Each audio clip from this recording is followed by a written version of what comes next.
Messi's contract at Barcelona expires on June 30, while Manchester City will be able to sign him on a free transfer in less than a year.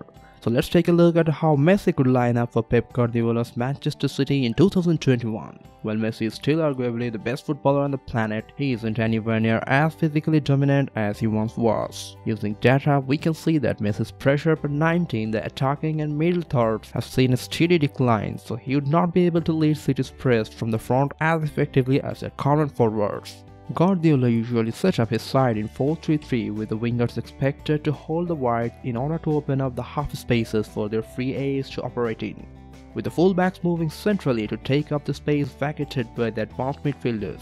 While this is not set in stone, the idea is to have players occupying these zones all times to effectively create the spaces on the pitch. Here we see Manchester City's shape in possession, narrow fullbacks with high central midfielders and wide wingers, forming a 2-3-5 in possession. Out of possession, they drop into a 4-1-4-1 and look to press aggressively in a 4-4-2 or 4-2-3-1 with the central midfielder joining the striker up top to press. And this press is key to their game plans, as it allows them to regain possession quickly and start passionately building attack. Here we see their defensive 4-1-4-1 formation with the near side central midfielder stepping out to press.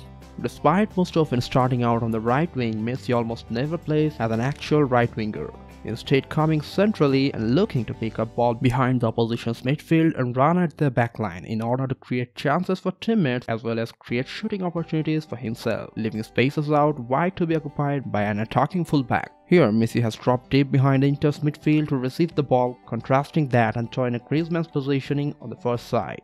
This positioning has meant that only Arthur has been a passing target more often than Messi in the Barcelona squad last season, as these dropping movements into the right half space has made Messi be more of a creator compared to earlier on his career, when he caught inside from relatively higher positions and also made runs in behind the opposition backline to get into a goal-scoring position. Lionel Messi's XG decline is further compounded by the fact that he was on .89 and 96 XG per 19 in 2015-16 and 2014-15 seasons respectively, while in the 2019-20 season, he posted his best ever number for XA per 90 minutes. Furthermore, Messi's lack of willingness to track back and help out his defense can prove to be a liability for teams when they are caught out on the counter-attack.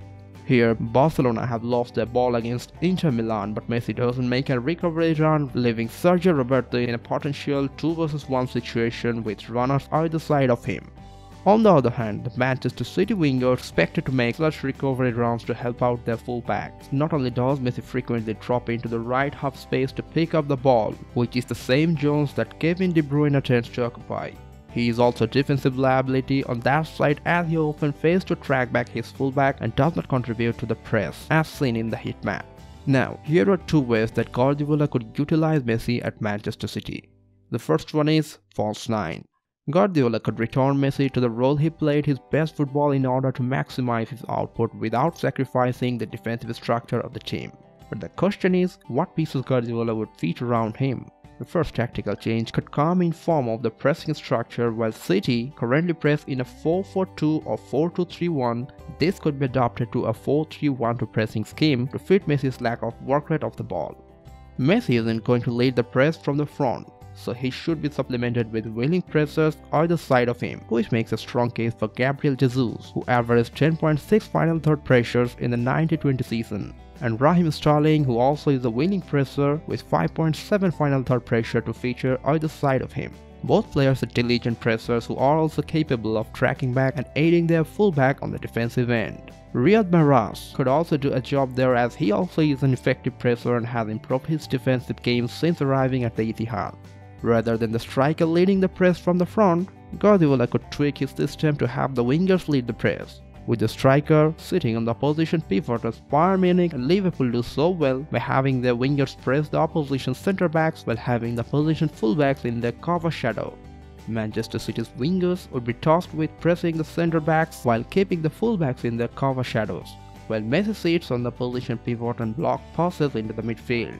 This strategy could protect against the opposition from manipulating City's press. If the opposing goalkeeper does manage to bypass City's press by playing cheap passes to the fullbacks, their midfield three could shift over, with the near side central midfielder engaging the fullback. This is a similar strategy to Liverpool's pressing scheme. Messi playing as a central midfielder might not necessitate a system change in regard to pressing, but it would put more strain on the rest of the midfield. The role of City's advanced 8 is to drift into open spaces before bursting towards the opposition goal, carrying a threat with their ball control at pace as well as having the ability to create goal threat. They are very much inside forwards in the traditional sense, operating in the interior and linking with the wingers with the freedom to make runs ahead and around the forward line. While Messi has been playing in an increasingly deeper role, he has never played as a central midfielder over the full course of the season.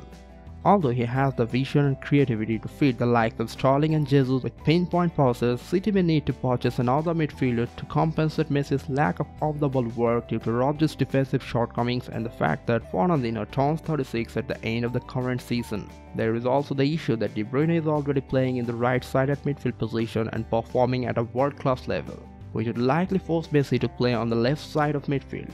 If City don't sign another midfielder with sufficient defensive nous, they may be forced to bring back Fernandinho into number 6 position. 12 years ago, Pep Guardiola took a promising Lionel Messi and developed him into the best player in football. Guardiola will have to make some tactical adjustments and sacrifices to build his team around the Argentine. But if there is anything that watching Barcelona over the past decade has taught us, it's well worth the risk. That's all for the day. Hope to meet you in the next video. Till then, everyone stay fine.